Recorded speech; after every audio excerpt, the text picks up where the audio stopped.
focus tonight is being prepared to help our children get ready and be in a good place when school gets rolling. So many unknowns, right? So why don't we start with rolling through some of these slides that I have prepared for you guys. So we got about a half hour.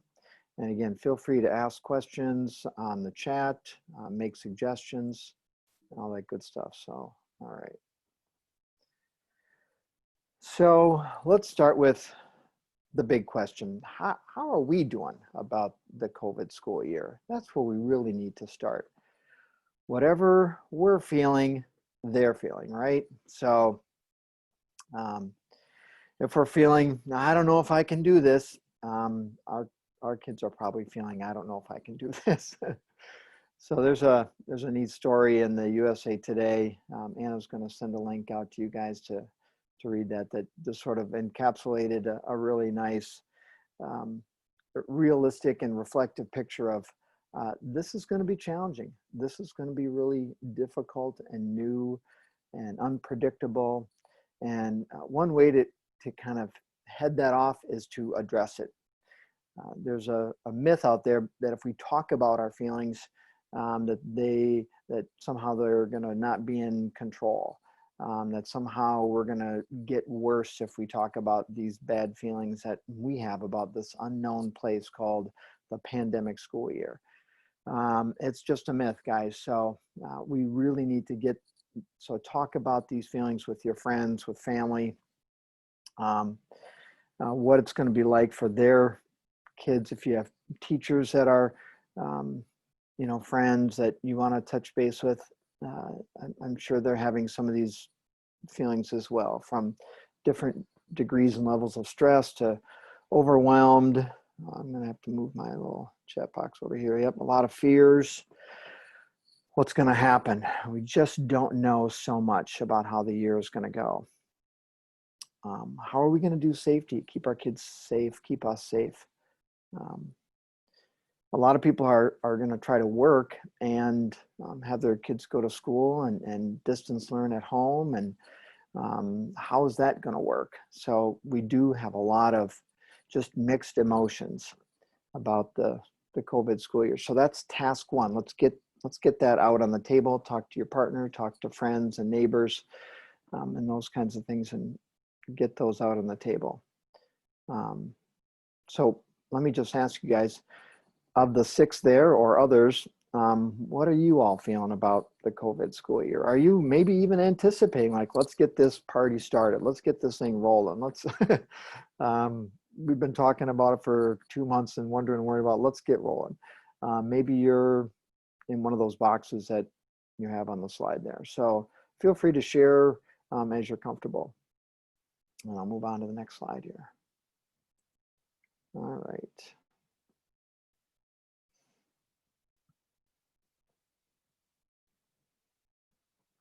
Thanks, Melissa, for sharing. Yep, the unknowns. The unknowns are very anxiety provoking. So the next thing we want to ask, once we're done processing or once we've begun experiencing how we're feeling, we really want to ask our children, how are you feeling about a COVID school year? Let's start with that big picture, because we're going to be asking them this question a lot this year. How are you feeling about this? How are you feeling about that? And so we want to get them good at talking about their feelings and getting that process going. Thanks, Mickey. Yes, a little overwhelmed, a lot to think about. Yeah, a lot of new processes you guys are going through. And so we are, in thinking about, we ordinarily would have so many of these experiences predetermined, and we would know, and there would be so much that's predictable about our school year and how we're going to start. And this year is just very different. And so it's good to talk about it. It's good to get these out on the table. Yes. Thanks, Nan. Yes, stressed and overwhelmed for sure. Well, let's talk about some strategies. So we need to help get our kids prepared, right? So we're going to be on the table with them about feelings and emotions. And now we're going to start, let's do some action strategies here, because we know that they're feeling anxious just like we are. So let's put that anxiety into some positive and proactive strategizing here. So let's start the school year. Let's get some routines going. What are some of the routines that maybe you guys have already started?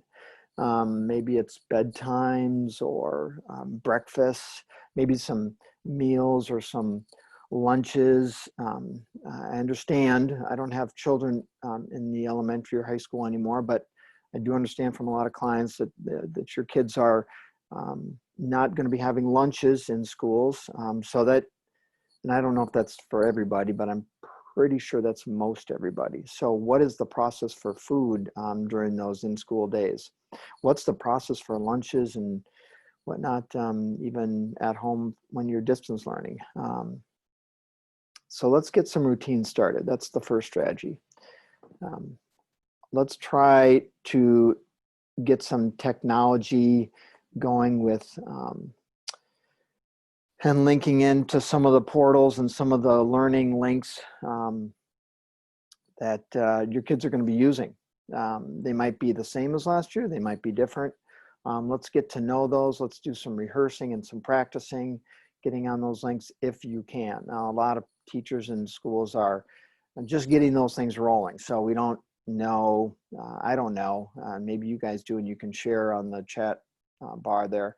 If your schools are up and ready for some of that practicing and some of that rehearsal, it would be really neat if they were there. Elizabeth wrote, we have already started with our 2 boys. It's not as bad now. Okay, great. So you guys are already starting some of this. So that's great. Yep, and much better than the spring. So that's telling me that some of these processes are in place, that teachers have been working hard probably all summer long, but for sure the past month or so to get some of these in place for you. So working with your child to help make their work or learning space comfortable and engaging. Yep, find that place for them if you haven't already. Spring was probably the kitchen table, the couch, just wherever you could. You had to adapt. We've had a few months to find a good learning space for them at home. So keep working on that as you as their needs grow as well. Some of them might have been learning together and that didn't work out so well. So now we need to split them up, or vice versa. Maybe it's better that they're all in one room learning together at home. Other routines, morning and evenings are the most challenging. So kind of try to hit those with some consistency and predictability. Patience and permission. Big strategies right there, guys. Patience to say, it's okay, we're going to make a lot of mistakes. These aren't safety mistakes. These are mistakes around 15 minutes overlap under, we're not ready for this yet.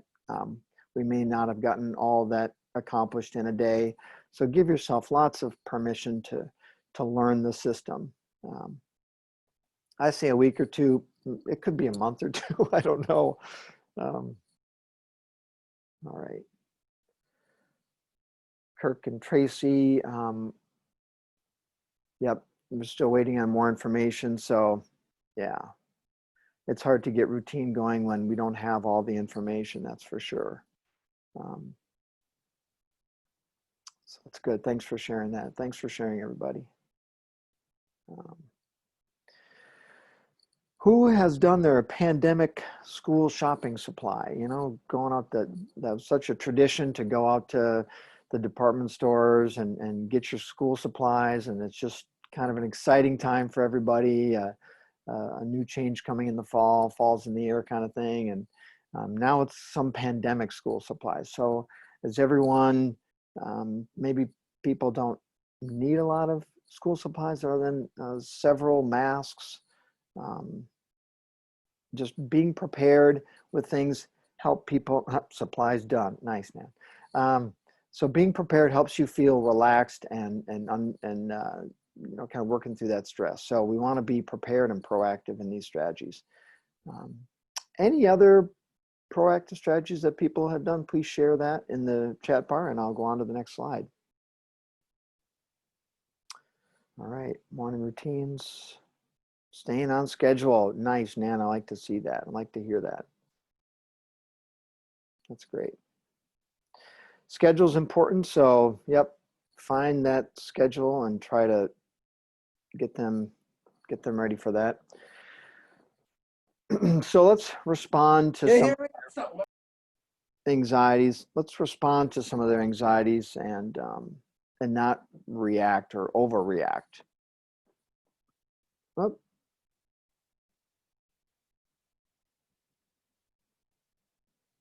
are you there? Okay, sorry, I had someone come on in there. Thank you. All right. So we really want to respond to our kids, not react. So let's respond with being calm and in control because they have a lot of fears. Their behaviors might be manifested in ways that are unappealing or disruptive, hostile even.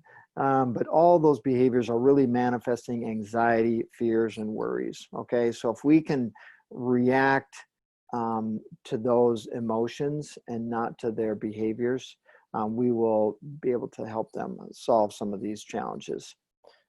Avoid the yelling, the arguing, and engaging in kind of routine power struggles. Try to get to the solution as fast as you can. And if you can't get to some solutions around the problem, get back to the feelings like, hey, how are you guys doing? It seems like this has been a really rough start. So let's really respond, connecting to their situation, connecting to their emotions of worry and fear and some excitement. These kids are really probably excited to see some teachers, to see a familiar space. Many of them are nervous because they're going to be in new schools this year and changing schools. So again, let's respond positively and not react angrily or in a power struggle kind of fashion. Responding with choices and options whenever possible. Really good to help kids find some limits and find some, setting limits and what's expected with choices and options. So help them with, do you want to shower tonight or shower in the morning kind of thing, getting ready for the day, putting those things on their schedule. All right. Any questions so far, guys, about some of these strategies that I'm putting out here for you? Thank you for the comments. All right. This is really my favorite strategy, which is flexible thinking. A lot of kids with autism spectrum disorder have rigid thinking, and the more nervous and anxious they get, the less flexible they become. They become almost entrenched in their ideas, entrenched in old habits and routines. So you'll know when they're feeling stressed, when they start maybe getting preoccupied with interests that they once had, or they weren't able to respond well to one of the choices that you gave them. So one of the best sort of visuals that I have that I like to talk to kids about with flexible thinking is just actually a spaghetti noodle here. So here's an uncooked spaghetti noodle, and a lot of kids have seen these, and we talk about how, it's a little flexible, right? But it's also, somewhat rigid. So when we need to adapt and change, we can a little bit until we can't, and then it breaks, and that's them becoming that level of upset, stress at the 7, 8, 9 level. And so when we are asking them to get calm and get control so that they can think more flexibly, like this spaghetti noodle, so they can only think and only solve problems when their stress is down. So when their stress is way up there, they're going to think rigidly like that rigid spaghetti noodle. We need to get that stress down so they can think flexibly, make good choices, and adapt to some of the things that they need to do. So let's keep offering that flexible thinking option for those kids. All right. It's really important to model flexible thinking. When they come to you with a choice or with a request around something, it's okay to think out loud and say something like, ordinarily I don't think we would have time for that, but I want to be flexible. I want to think outside the box. And when you talk like that, you're really offering them ideas. You're really offering them new ways of thinking too. So it's really good to use that sort of outer speak and model for them and talk to them about. You don't want to hold it against them. Like, I use flexible thinking, so you have to. Not that. Just, I want to try to do that. I want to try to be flexible to what you're looking at, because this has been a tough week. So let's change the schedule a little bit. If if that works for you. If not, then we'll go back to the schedule the way it was. That kind of thing. So reinforcing and rewarding flexible and adaptive thinking is very, very important, because and not just good job reward, but letting them know when they're on the right track. Kids with ASD don't often know what's expected when they're doing what's expected. And so it's good to verbalize that. It's good to say, hey, I see that you made a really neat transition from, your homework to some piano practice that you were working on, or you moved, or you made some room on the homework table for your brother or sister to come in.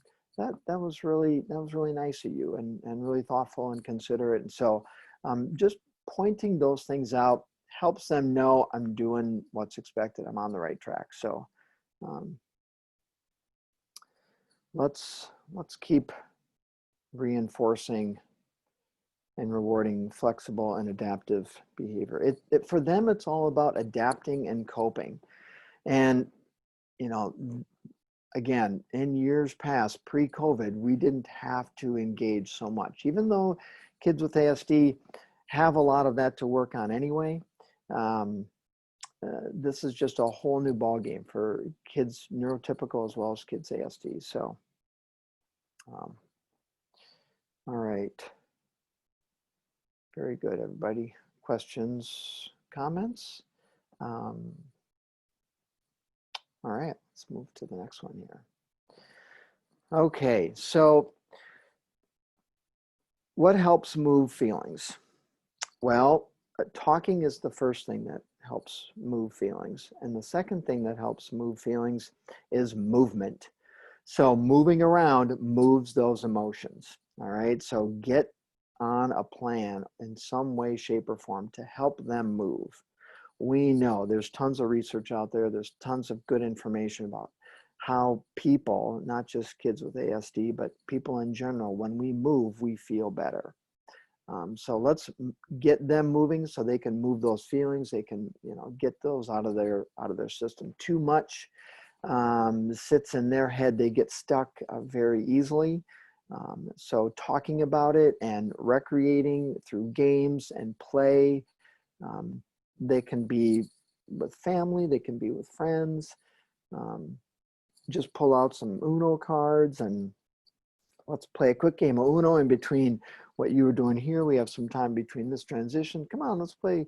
Come on, who else is around? Let's grab some kids that are, doing something else, and let's play a quick game of Uno, that kind of thing. Or let's go outside. This is a great picture here of a kid on a swing. So, putting swings up and putting ropes and whatnot in your yard, kind of getting things going so you have some options out in your yard to play, and lots of different kinds of movement options for them. What kinds of good yard games or yard play things do you guys have, contraptions and play structures that you guys have that you'd like to suggest besides swings? Does anybody have a trampoline? What's another good one? I know some kids are riding bikes around their yard, kind of like trail riding around their yard, which is pretty cool. They're taking it instead of being on the street. So that's kind of interesting. I just heard that the other day. I like the gymnastics rings. Yep. So especially for the older kids, something to pull on. So some really good outdoor, you can put a bar up between some trees, or, you want to make it safe, of course, but grab a branch, that's safe. But doing some pushing and pulling is really good for proprioceptive sensory integration. Really helps them move that around. Oh, I like the zip line. Yep, that's a great idea. Hey, I'm gonna stop. Hi. It's feeling like they can move around here. Ooh, ping pong. I like that. So great ideas, you guys. Those are some great ideas. A lot of yard games that have been very popular this summer. Just bring them out. You know, bags or ladder ball or frisbee. So it doesn't have to be too expensive or extravagant. Recreate. Get out there and do something. All right. Any other questions about the strategies that I put out there for you guys tonight?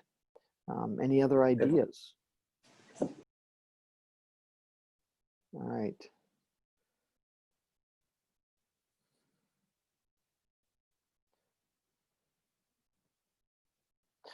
So all these kind of ideas are in an online parenting program called the Calm Compass.